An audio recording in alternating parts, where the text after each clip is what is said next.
ইনি এমন একজন বিরোধী দলনেতা যিনি মুখ্যমন্ত্রীর সঙ্গে রাত্রিবেলা হোটেলে চুপি চুপি দেখা করতে চান। তৃণমূলের পতন যদি আমাদেরকে একটা শিক্ষা, মানে অনেক শিক্ষাই দিয়েছে, কিন্তু যদি একটা শিক্ষা দিয়ে থাকে তা হচ্ছে এই যে উল্টো দিক থেকে নির্বাচিত এমএলএ এমপি কিনে নিলেই তাদেরকে নির্বাচিত করা জনগণকে কিনে নেওয়া যায় না। বামপন্থীও নন উনি, ডানপন্থীও নন উনি, পাঁচবালিশপন্থী। ব্যক্তিগত জীবনের জন্য শুভেচ্ছা, কিন্তু রাজনৈতিকভাবে আমাদের জন্য বহু আগে মৃত। একটা জাহাজ যখন ডোবে তখন ইঁদুররা ডেক ছেড়ে জলে ঝাঁপ দেয়, সবাই জানে। তো বলছে যে ঋতব্রত বন্দ্যোপাধ্যায় গুরু দক্ষিণা দিলেন সিপিআইএম। ইন্টারভিউটা যখন শুরু করছিলাম সেই সময় শতরূপ আমাকে বলছিল মে ওয়াপস আউঙ্গা, দেখো ছবিটা খুব স্বাভাবিকভাবেই ভালো হয়েছে, প্রশংসিত হয়েছে, কিন্তু মে ওয়াপস আউঙ্গা এই কথা কি তৃণমূল কংগ্রেস যারা ছেড়ে এই মুহূর্তে যাচ্ছেন তারা বলছেন? কারণ গতকাল রাত্রেই হঠাৎ করে বিশ্বরূপ দে, তৃণমূল কংগ্রেসের কাউন্সিলর, তিনি দল ছাড়লেন। ওনারা বলবেন মে ওয়াপস আউঙ্গা? ঘরে ফেরার ইচ্ছা কার না হয়, কিন্তু তার জন্য তো ঘরটা থাকতে হয়। ঘরটাই যদি মাটিতে মিশে যায় তাহলে আপনি চাইলেই বা কোন ঘরে ফিরবেন? ওনাদের যে ঘরটা ছিল ঘরটাই তো উঠে গেছে, গোটা ঘরটারই মাটি মানুষ হয়ে গেছে। ওই দলটা এখন আর নেই। একসময় যেরকম ইস্ট ইন্ডিয়া কোম্পানি ছিল, একসময় যেরকম মোগল সাম্রাজ্য ছিল, এখন আর নেই সেরকম। তৃণমূল কংগ্রেস দলটা আর এক্সিস্ট করে না। সুতরাং বলছেন দলটা নেই, দলটার মধ্যে রীতিমতো দল কার সেই নিয়ে টানাটানি চলছে। ঋতব্রত বন্দ্যোপাধ্যায়, অন্যদিকে মমতা বন্দ্যোপাধ্যায় নিজে, দু তরফে রীতিমতো টানাটানি চলছে একটা দল নিয়ে। আপনি বলছেন দলটা নেই? এ তো দেখুন ওই বাঁদরের পিঠে ভাগের মতো, দুটো বিড়াল পিঠেটাকে নিয়ে টানাটানি করছে, মাঝখান থেকে বাঁদরটা পিঠে খেয়ে চলে গেল। ঋতব্রত বন্দ্যোপাধ্যায় আর কুণাল ঘোষ দলটাকে নিয়ে টানাটানি করছেন, মাঝখান থেকে বিজেপি দলটাকে খেয়ে নিল। এটা বাঁদরের পিঠে ভাগ হলো, পিঠেটাই আর নেই, বাঁদরের পেটে চলে গেছে। অনেকে তো বলছে যে ঋতব্রত বন্দ্যোপাধ্যায় গুরু দক্ষিণা দিলেন সিপিআইএমকে, কারণ ঋতব্রত বন্দ্যোপাধ্যায়ের মুখে যতটা না বেশি অভিষেক বন্দ্যোপাধ্যায়ের নাম উনি নিতে চাইছেন না, প্রশ্নও নিতে চাইছেন না, কিন্তু বুদ্ধদেব ভট্টাচার্য, জ্যোতি বসু বারবার করে তিনি বলছেন। দেখুন উনি বলতে পারেন, ঘটনাটা হচ্ছে কি, ওনাকে তো জ্যোতি বসু বুদ্ধদেব ভট্টাচার্যের প্রশংসা করার জন্য কেউ বিধানসভায় পাঠায়নি। টু বি ফেয়ার, ওনাকে বিধানসভায় পাঠানো হয়েছিল বিজেপি বিরোধী মানুষ ওনাকে ভোট দিয়ে এমএলএ বানিয়ে বিধানসভায় পাঠিয়েছিলেন, যাতে করে কিনা উনি বিধানসভায় গিয়ে বিজেপির বিরুদ্ধে কথা বলেন। যদি সরকার তৈরি করতে পারতেন তাহলে, বিরোধী দল হতো বিজেপি, আজকে বিজেপি সরকার তৈরি করেছে। এখানে মানে বিরোধী দলের আরও বেশি ভূমিকা, এবং উনি ঘটনাচক্রে যেন তেন প্রকারেই হোক না কেন, ছলে বলে কৌশলে বিরোধী দলনেতা। বিরোধী দলনেতার কাজ হচ্ছে সরকারকে নাস্তানাবুদ করা। ইনি এমন একজন বিরোধী দলনেতা যিনি মুখ্যমন্ত্রীর সঙ্গে রাত্রিবেলা হোটেলে চুপি চুপি দেখা করতে চান। পশ্চিমবাংলায় তো আপনারা এর আগে অনেক মুখ্যমন্ত্রী বিরোধী দলনেতার কথা শুনেছেন। আপনারা বিধান রায়, সিদ্ধার্থ শঙ্কর রায়, তার সঙ্গে জ্যোতি বসু শুনেছেন। জ্যোতি বসুর সঙ্গে আপনারা কংগ্রেসের একের পর এক নেতা আছে, জয়নাল আবেদিন থেকে শুরু করে একের পর এক শুনেছেন। বুদ্ধদেব ভট্টাচার্য বনাম পঙ্কজ ব্যানার্জি, বুদ্ধদেব ভট্টাচার্য বনাম পার্থ চ্যাটার্জি শুনেছেন। মমতা ব্যানার্জি বনাম সূর্যকান্ত মিশ্র, আব্দুল মান্নান, শুভেন্দু অধিকারীও শুনেছেন। কোনোদিন কল্পনা করতে পারতেন যে পশ্চিমবাংলার মুখ্যমন্ত্রীর সঙ্গে পশ্চিমবাংলার বিরোধী দলনেতা রাত্রিবেলা গোপনে একটা হোটেলে চুপি চুপি দেখা করতে যাবেন? কি করতে গেছিলেন হোটেলে? সুতরাং মানে মুখ্যমন্ত্রীর সঙ্গে রাত্রিবেলা হোটেলে দেখা করা বিরোধী দলনেতা পশ্চিমবাংলার মানুষের কোন কাজে লাগবে বলুন? আর একটা গণতান্ত্রিক ব্যবস্থায় তো বিরোধীদের বিরাট ভূমিকা আছে। তারা সরকারকে প্রশ্ন করবে, এমন কঠোর সমালোচনা করবে যে কোনো একটা জায়গায় সরকার বাধ্য হবে মানুষের স্বার্থের থেকে যদি একটু সরে যায়, মানুষের স্বার্থে আবার ফিরতে।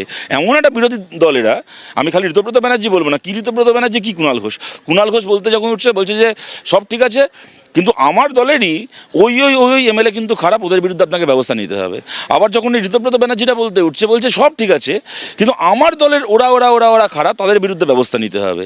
মানে এই দুজনের কাছেই বিজেপি খুব ভালো। দুজনেরই বক্তব্য হচ্ছে যে সরকার, মাইবাপ, আপনারা খুব ভালো, আপনাদের কাছে আমাদের অনেক প্রত্যাশা, আপনারা কিন্তু প্লিজ আমার দলের চোরগুলোকে ছাড়বেন না। এরা বিধানসভায় গেছে নিজের দলের লোককে জেলে ঢোকানোর জন্য। মানে এরকম একটা, মানে এরা এরকম পাগলের কীর্তন বিধানসভায়, সত্যি কথা বলতে কোনোদিন দেখতে হবে। আমরা সিনেমায় কোনোদিন এই জিনিস দেখিনি, যা বাস্তবে দেখছি। ঋতব্রত বন্দ্যোপাধ্যায়কে তো শতরূপ আমি যতদূর জানি ব্যক্তিগত পরিসরেও আপনি অনেক ভালো করে চেনেন। ঋতব্রত বন্দ্যোপাধ্যায়ের রাজনীতি, তার ক্ষুরোদার বুদ্ধি, তার বক্তব্য, সেটা আপনার দলের সিনিয়র লিডারশিপ তারাও পছন্দ করতেন। এই ঋতব্রত বন্দ্যোপাধ্যায় যখন এখন সত্যি সত্যি ব্যাটিং করছেন, সেটা কি কোনো জায়গায় সাবকনসিয়াস মাইন্ডেও আপনাকে মানে আনন্দ দিচ্ছে না? কারণ উনি তো তৃণমূলের যে মার্কা মারা কিছু কয়েকজনের কথা আপনারা বলছেন, আপনারা দাবি করছেন, তাদের বিরুদ্ধেই কথা বলছেন। হ্যাঁ, খুবই আনন্দ দিচ্ছে, কেন আনন্দ দেবে না? আর পশ্চিমবাংলায় বিধানসভার ভেতর যদি দেখুন, তৃণমূলের পতন যদি আমাদেরকে একটা শিক্ষা, মানে অনেক শিক্ষাই দিয়েছে, কিন্তু যদি একটা শিক্ষা দিয়ে থাকে তা হচ্ছে এই যে উল্টো দিক থেকে নির্বাচিত এমএলএ এমপি কিনে নিলেই তাদেরকে নির্বাচিত করা জনগণকে কিনে নেওয়া যায় না। এটা মমতা বন্দ্যোপাধ্যায় শিক্ষা পেয়েছেন বা ওনার পতনের মাধ্যমে আমরা শিখেছি। উনি সিপিএম থেকে তৃণমূল, সিপিএম থেকে কংগ্রেস থেকে বিজেপি থেকে অনেক লোককে কিনেছেন, কিন্তু তা বলে তার সেই দলের তৃণমূল বিরোধী সাধারণ মানুষ ওনার সম্পত্তি হয়ে যায়নি, তারা ওনাকে ভোট দিয়ে হারিয়ে দিয়েছে। তেমনই আমাদের খুবই আনন্দ হচ্ছে এটা দেখে যে আজকে পশ্চিমবাংলায় যারা বিরোধী তারা বিজেপির কাছে কেনা হয়ে গেছে। অর্থাৎ সত্যিকারের পশ্চিমবাংলার বিজেপি বিরোধী মানুষ এখন জানেন যে পশ্চিমবাংলায় বিরোধী পক্ষ মানে হচ্ছে বামপন্থীরা। এটা দেখে আমাদের খুবই আনন্দ হচ্ছে।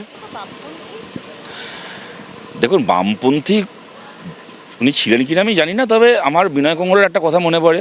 উনি বলতেন যে আজন্ম কমিউনিস্ট বলে কিছু হয় না, কেউ কমিউনিস্ট হয়ে জন্মায় না মায়ের পেট থেকে, মানুষকে চর্চার মধ্যে দিয়ে কমিউনিস্ট হয়ে উঠতে হয়। তার থেকে বড় কথা, আজন্ম কমিউনিস্ট হয় কি হয় না জানি না, কিন্তু কঠিন হচ্ছে আমৃত্যু কমিউনিস্ট থাকতে পারা। উনি আমৃত্যু কমিউনিস্ট থাকেননি, এর বেশি ওনাকে নিয়ে আমার কোনো বক্তব্য নেই। কিন্তু বিশ্বদীপ দে যার প্রসঙ্গ নিয়ে, উনি বামপন্থীও নন, উনি ডানপন্থীও নন, উনি পাঁচবালিশপন্থী। সুতরাং আমার ওনার সম্পর্কে এইটুকুই মূল্যায়ন, তার বেশি কিছু ব্যাপার নেই। পাঁচবালিশটা কখন ওনার ডান দিকে থাকে আর কখন বাঁ দিকে থাকে, এইটুকুই ব্যাপার। বিশ্বরূপ দে যাকে নিয়ে কথা শুরু হয়েছিল, বিশ্বরূপ দে আমরা বেইমান নই, তৃণমূল কংগ্রেসের এই মুহূর্তে একটা নতুন পরিকল্পনা, মানে মমতা বন্দ্যোপাধ্যায় পন্থী তৃণমূল কংগ্রেসের, যেখানে তারা একজোট হয়েছিলেন। উত্তর কলকাতা দিয়ে শুরু হয়েছিল কুণাল ঘোষের নেতৃত্বে, সেই বৈঠকে গতকাল গিয়েছিলেন।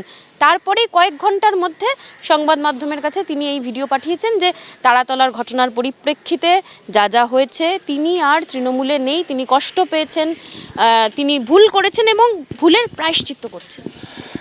দেখুন, একদিন তো আমরা বলতাম যে কুণাল ঘোষ যখনই মুখ খোলেন তখন তৃণমূলের কিছু ভোট কমে যায়, আপনাদের বিশ্বাস হতো না। দেখলেন তো, হাতে নাতে প্রমাণ পেলেন।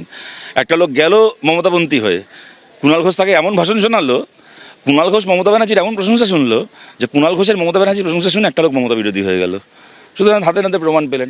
ওনার এখন গার্ডেন রিচের ঘটনা দেখে, এই কী বলে, তারাতলার ঘটনা দেখে অনুশোচনা হচ্ছে। যখন গার্ডেন রিচে বাড়ি ভেঙে পড়লো, মেটিয়াপুরে যতগুলো মানুষ মারা গেল, বেআইনি নির্মাণ ভেঙে পড়লো, ওনার তখন অনুশোচনা হয়নি? ওনার অনুশোচনা হয়নি যখন তপসিয়াতে একটার পর একটা বাড়িতে আগুন লেগে মানুষের প্রাণ গেছে? ওনার অনুশোচনা হয়নি যখন, মনে করুন, এই কলকাতার মানে পশ্চিমবাংলার সরকার এরা বিধানসভায় ববি হাকিমের দপ্তর, তারা মানে বিধানসভার ভেতর তারা মুচলেখা দিয়েছে যে 10 বছরে, তাদের কার্যকালে 10 বছরে কলকাতা এবং আশপাশের এলাকায় 41,000 জলাজমি, এই 4,100টা পুকুর বা জলাজমি ভরাট করা হয়েছে। যখন এই সরকার মুচলেখা দিয়েছে, মানে আগের সরকার যখন মুচলেখা দিয়েছে, তখন বিশ্বরূপদের অনুশোচনা হয়নি? দেখুন, একটা জাহাজ যখন ডোবে তখন ইঁদুররা ডেক ছেড়ে জলে ঝাঁপ দেয়, সবাই জানে। এরা এখন তৃণমূল ডুবছে, এরা সবাই পালাচ্ছে, কিন্তু এটা বুঝতে হবে যে চারদিকে কোথাও ডাঙা নেই, তৃণমূলের জাহাজটা মাঝ সমুদ্রে ডুবছে। সুতরাং আপনি এখন ডেক থেকে ঝাঁপাবেন ভালো কথা, কিন্তু পড়বেন গিয়ে মাঝ সমুদ্রে, আপনার বাঁচার কোনো পথ নেই, আপনার বা আপনাদের। এই মুহূর্তে দাঁড়িয়ে প্রতিকুর রহমান, যিনি আপনাদের ছাত্র সংগঠন এসএফআই ছেড়ে গেছিলেন, প্রতিকুরকে কিন্তু আর দেখতে পাওয়া যাচ্ছে না। ওটা ওর সমস্যা, আমার ওকে নিয়ে, ও ক্লোজ চ্যাপ্টার আমাদের জন্য। ও যখন চলে গেছিলো আমি আপনাকেও বলেছিলাম আমার ব্যক্তিগতভাবে খারাপ লেগেছিল, কিন্তু আজকে ও ক্লোজ চ্যাপ্টার। আজকে ওকে দেখতে পাওয়া যাচ্ছে না। আজকে যদি তৃণমূল সরকারে আসতো, যেরকম ঋতব্রত ব্যানার্জিদের বিবেক জাগ্রত হতো না, ঋতব্রত ব্যানার্জিরা জীব দিয়ে অভিষেকের জুতো ছেড়ে দিত মন্ত্রী হওয়ার জন্য, সব তৃণমূল সরকার থেকে চলে গেছে বলে এদের মুখে এখন বড় বড় ধর্মের বাণী ফিটেছে, তেমন প্রতিকুর রহমানকে আমার বা প্রতিকুরের মতো যে কেউ তখন দেখতেন মানে গোটা পশ্চিমবাংলা দাপিয়ে বেড়াচ্ছে, আমাদের নামে মিথ্যে অভিযোগ করছে। যেহেতু এত বছর একটা দলের মধ্যে ছিল, এখন সে দল থেকে বেরিয়ে গিয়ে 5টা কথা বানিয়ে বললেও লোকে ভাববে যে হ্যাঁ নিশ্চয়ই দল থেকে বেরিয়ে বলছে, যখন নিশ্চয়ই দলের ভেতর এগুলো দেখে এসছে। এই কাজ আমরা মইনুল হাসানকে করতে দেখেছি, এই কাজ আমরা একের পর এক শঙ্কর ঘোষকে করতে দেখেছি, যারা আমাদের দল থেকে বেরিয়ে গেছে, অবান্তর কথা বানিয়ে বানিয়ে বাইরে গিয়ে বলেছে। তারপরও সেগুলো কিছু মানুষকে বিশ্বাস তারা করেছেন, কারণ স্বাভাবিক, আপনি যদি আজকে একটা চ্যানেল থেকে বেরিয়ে এসে সেই চ্যানেল সম্পর্কে দুটো কথা বলেন, আমার মনে হবে যে না, মৌমিতাদি সেই চ্যানেলের ভেতর থেকে বোধহয় এগুলো দেখে এসেছিল। সুতরাং এই অন্যায় সুযোগটা ওরা নিয়েছে, কিন্তু আজকে তৃণমূল হেরে গেছে বলে খুঁজে পাওয়া যাচ্ছে না ওকে। ওর ব্যক্তিগত জীবনের জন্য শুভেচ্ছা, কিন্তু রাজনৈতিকভাবে আমাদের জন্য বহু আগে মৃত।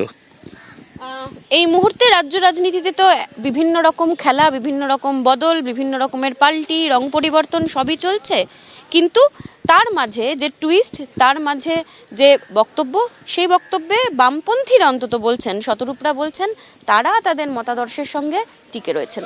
জি 24 ঘন্টার জন্য ক্যামেরায় শুভ্র ঘোষের সঙ্গে মৌমিতা চক্রবর্তী, কলকাতা।